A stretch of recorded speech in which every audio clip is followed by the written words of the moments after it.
Scroll and Dagger presents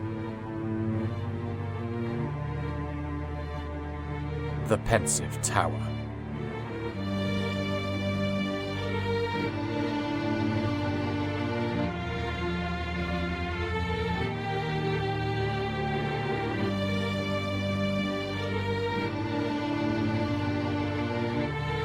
Episode 34. Revenant.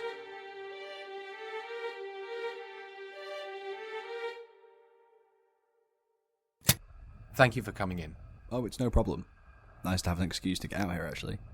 I've wanted to see the island for a long time. I can understand. And you're sure you're comfortable with the Venoscribe? Oh, yeah, sure. Quite exciting to see one up close, actually. But I thought you guys wrote it all down, put it in books, that sort of thing. That is how we still handle the majority of donations, but we're phasing in this new method. Got to keep up with the times and all that. So we've been asking a few people who come in to participate in an inscription, rather than using the old method. I see. So, how does it work? I just speak and it records my words? Exactly. I just need to do the notation. This is the memory of Aurean duFaenis, human, aged 37, identified as male. Memory regards... an old underground temple, I think? And the thing that was guarding it. Inscribed straight from the donor on the 11th of Riverfill, 730. We begin. Alright. So, not sure where I should begin, really. It all just kind of happened. And it happened so fast, I'm not sure I've really processed it all yet. Iana, she's a friend of mine, Iana Sinrift. She said I should come here straight away while it was still fresh in my head, you know? She would have come herself, but she needed to go straight to the hospital. Maybe that would have been the smarter option, but I know myself, and I think if I'd come straight away, then the memory would have been a tangled mess of overexcited ramblings. Hopefully I'll be able to make this at least halfway coherent now. Suppose I should start myself? So, for the past 5 years, ever since I left the military, I've been doing mercenary work around the Midlands of Centauria. I'm a member of the Stone River Company. One of the higher-ups in the company used to be my staff sergeant, and he put in a good name for me when I was putting in my application. We don't do as much heavy group as other mercenary groups, like Red Steel, but what we lack in individual strength, we make up for in numbers and determination. I think our results speak for how good Stone River is. So when this job came in, I didn't think much of it. Seemed pretty straightforward, easy, even. Farmstead, a couple of miles outside of Ilalton, was having trouble with a wild animal killing our livestock. The contract poster was the farm's owner, Auckland guy named Moriarty. Seemed straightforward enough. I figured it would be wolves or maybe a bear or something like that.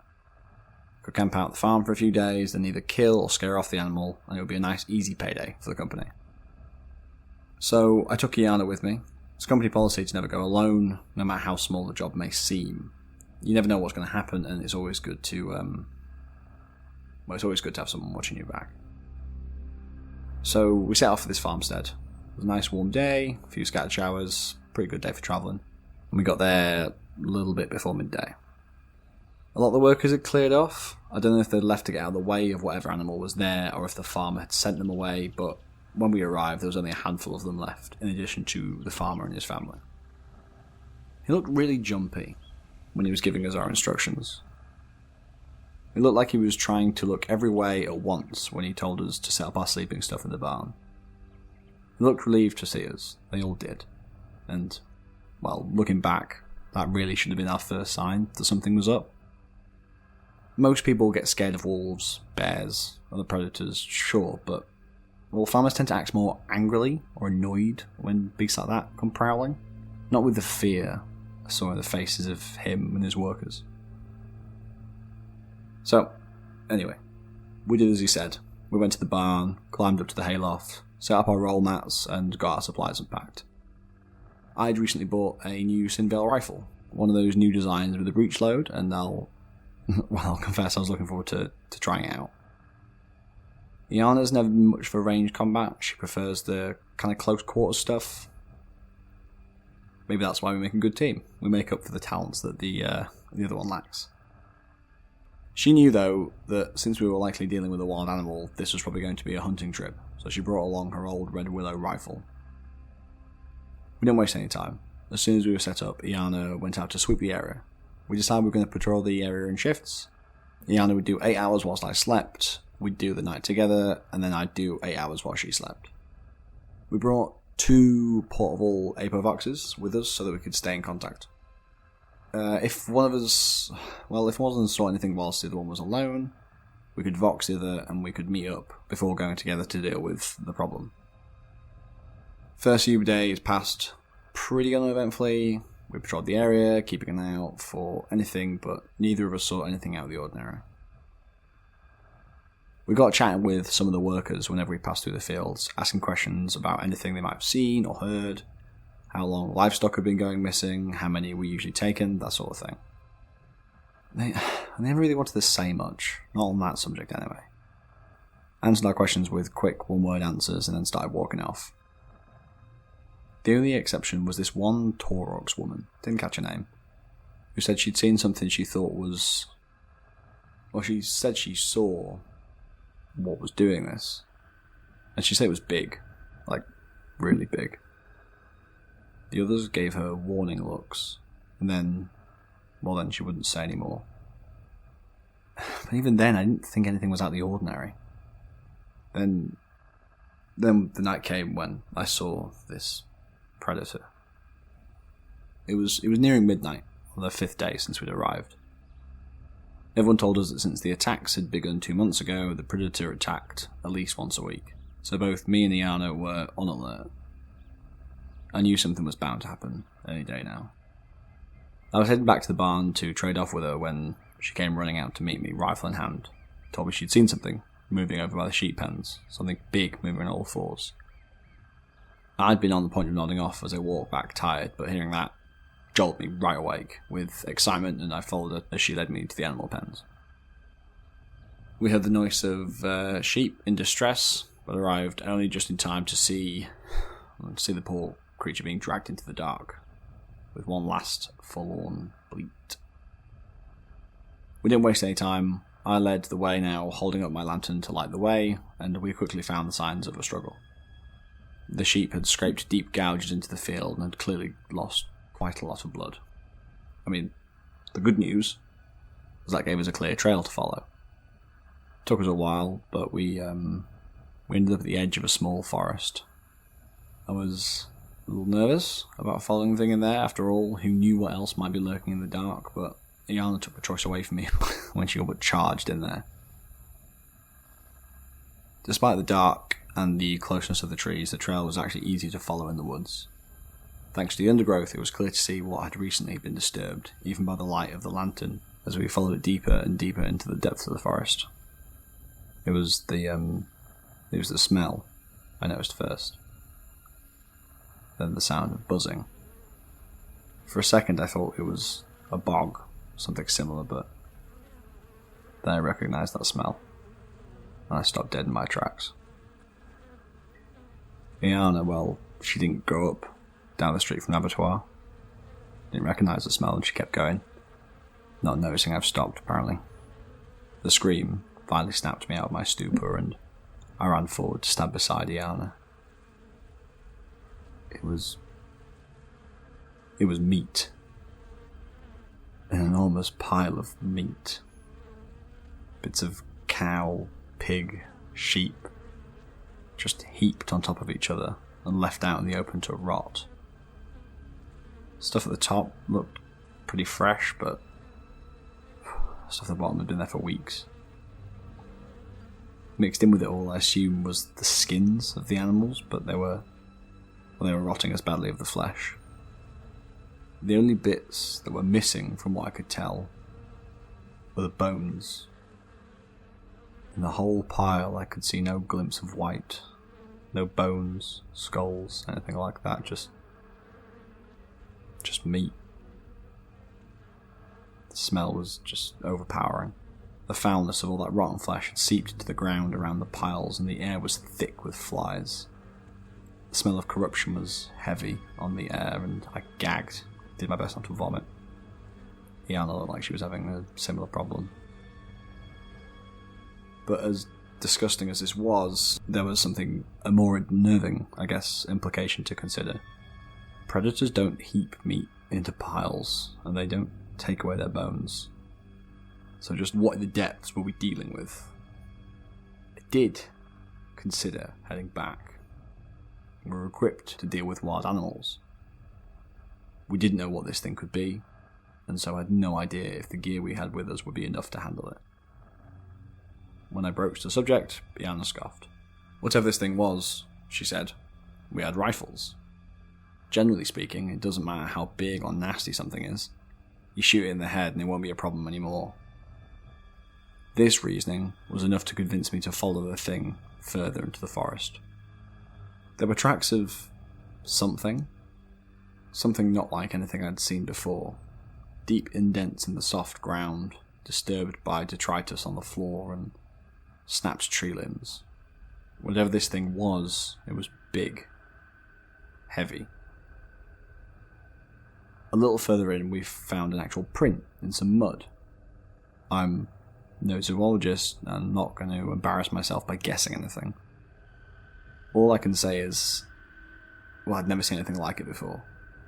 It was 5 times bigger than a human foot, and it had 8 claw-like toes. I know it was 8, because I counted 3 times. Couldn't believe what I was seeing. The trail wasn't hard to follow. Eventually led us to a cave on the side of a hill. By this point I was about ready to put my foot down. It was dark, the noise of the night-time forest very much had me on edge. Whatever we were hunting, there were still wild animals out there in the dark, and this was bad enough without wandering into a cave. But again, Iana took the option away.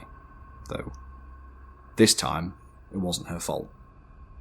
There was a crack of breaking wood, a cry of surprise, and Iana vanished out of sight. I ran over to where she had been and I found a dark hole. She was alright, the fall was only about 10 feet, and her being tertian, she was able to land lightly and roll with the fall.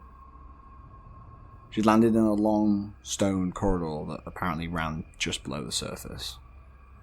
Fortunately I had some rope in my pack, so I set about securing that to a nearby tree. It was my intention to lower the rope down to her, pull her out and get back to the farm. Iana had found some engravings on the walls of the corridors that she now wanted to get a closer look at, and she was insisting I lower the lantern down to her. So, not wanting to be left alone in the dark woods, I rappelled down, bringing the lantern with me. I think I got a weird feeling as soon as I got in there. Of course, that might have been just down to hindsight. Maybe I didn't really think anything was out of the ordinary. It was long and narrow. The hole Iana had fallen down looked like it had once been for a chimney and been covered up with boards some time ago. Probably by some conscientious soul who lived nearby. Of course, those boards had rotted through in the time since, and now, well, here we are. The engravings Iana had found weren't anything I recognised, but they looked old. Very old. I couldn't make out much about them. There was a lot of twisting shapes, spirals, maybe a bit dizzy to look at, to be honest. I turned to Iana and was about to ask her what she thought of all this when I saw her eyes had gone wide as plates. And then I heard it.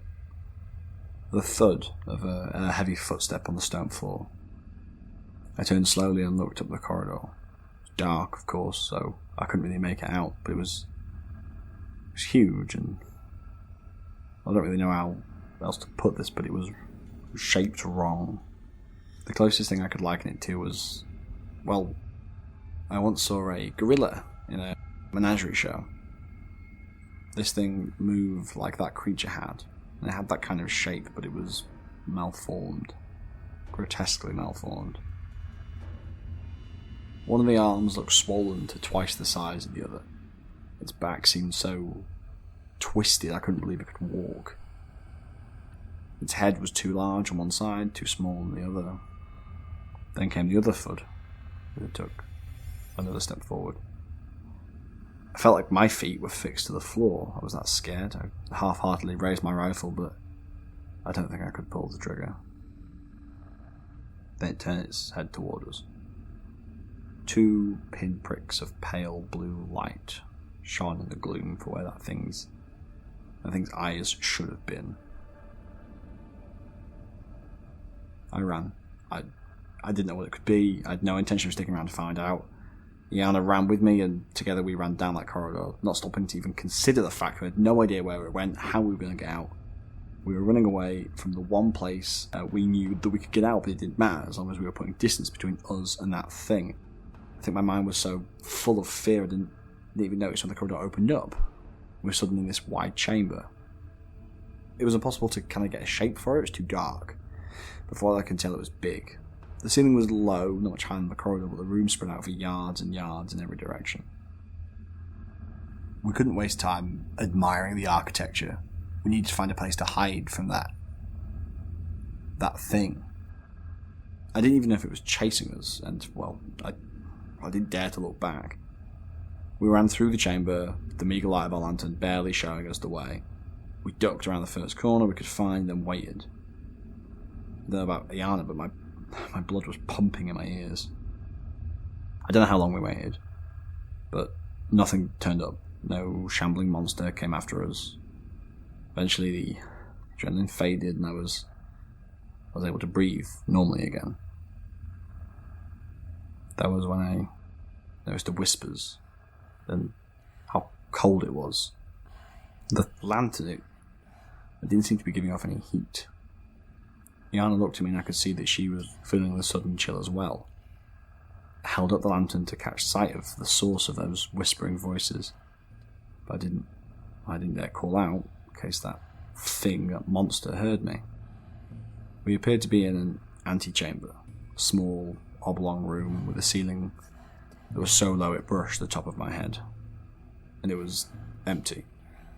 There was no one else in there, I'm sure of it. There was nowhere in there that anyone could have hidden.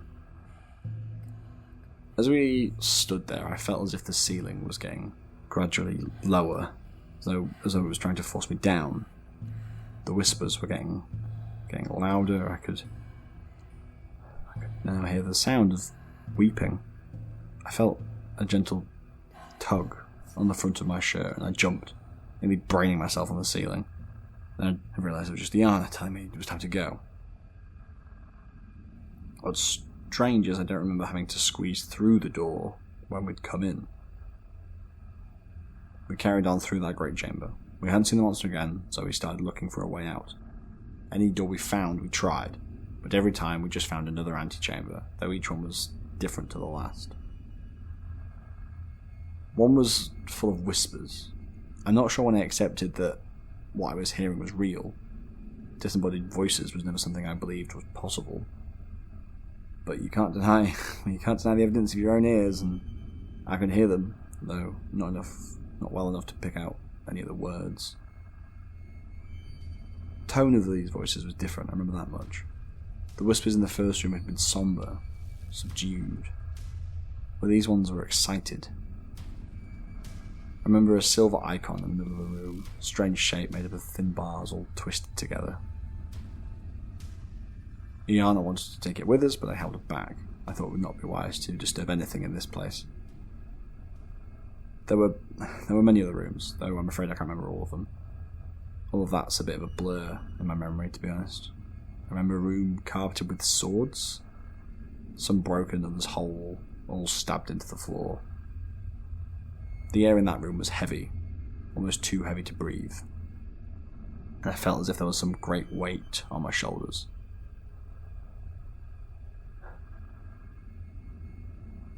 In another, fresh blood dripped from the walls, while in another one, metal shapes just twisted into different shapes, while the word Shatamot echoed around the room.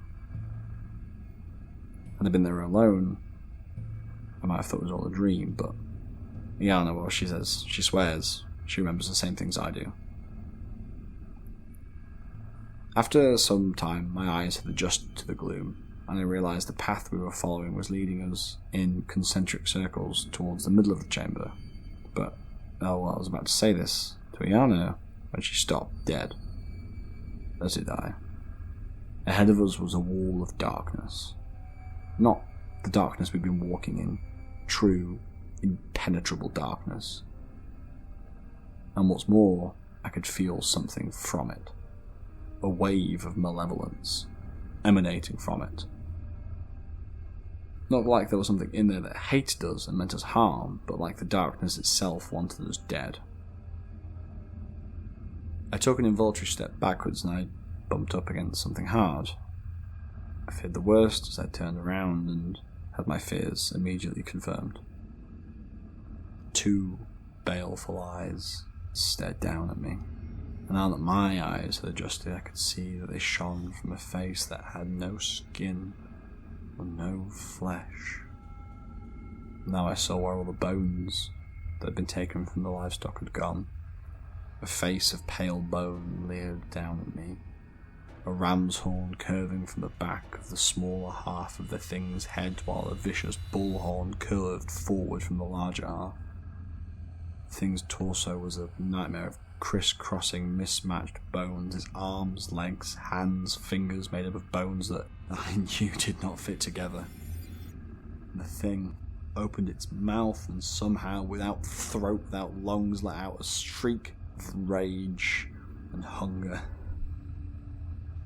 On instinct, I raised my rifle and fired. Shards of bone showered down from the monster's horrifying face, but I wasn't there to feel them. I had already started running. Iana was right behind me, pausing only to fire her own rifle into the thing's back.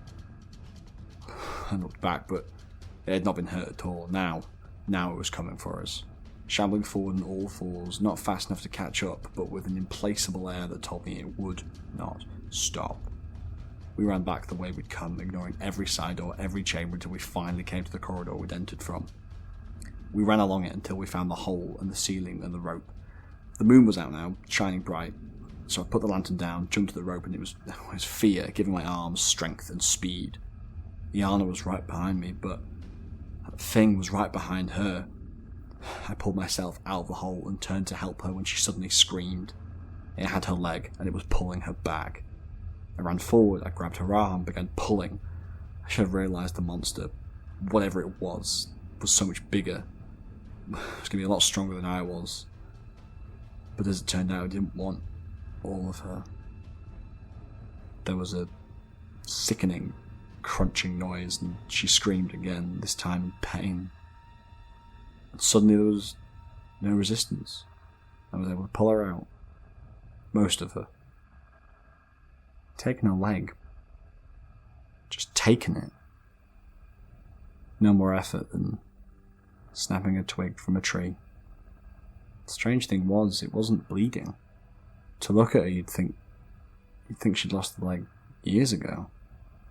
Iana didn't even seem to be in pain. She was just staring down where her leg had once been, with this look of blank shock. Well, I can blame her. I can't imagine going through that. But it was on me to decide what to do next, and we had to get out of there. That thing, whatever it was, didn't appear to be coming back up after us. So I helped Iana up, took her weight, and helped her back to the farm. That was pretty much the end of the matter. We came back to Elalton, and Iana was hospitalised for shock. She's undergoing the pre-treatment for getting a prosthetic attached.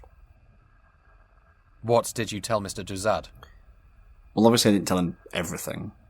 I did tell him where the cave we found was, and I recommended he collapse it and block up the hole in that corridor. They didn't ask about Iana's leg? They assumed she'd lost it to the wild animal. And you didn't disabuse them of that notion? No.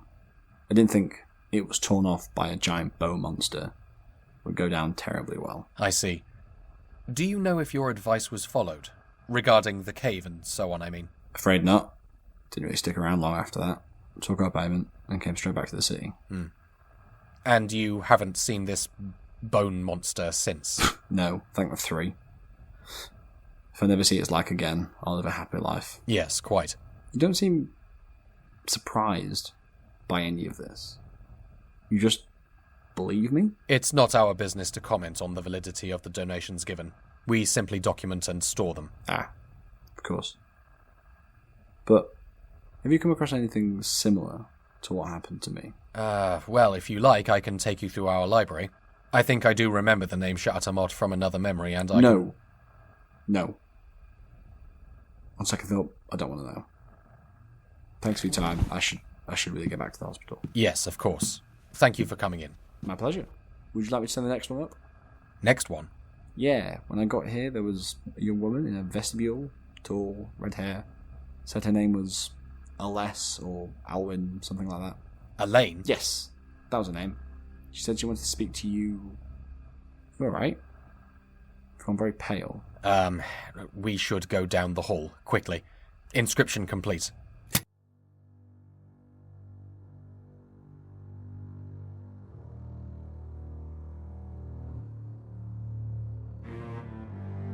The Pensive Tower is a podcast distributed by Scroll and Dagger and licensed under a Creative Commons Attribution Non-Commercial Share-alike 4.0 International License. Today's episode was written by Gareth Cadogan, produced by Gina Moriarty, and performed by Morgan Lillie. Original theme by Evangelos Anastasatos with artwork by Cassie Shepherd. For more information, such as ways to support us or to view show notes, visit us at scrollanddagger.com.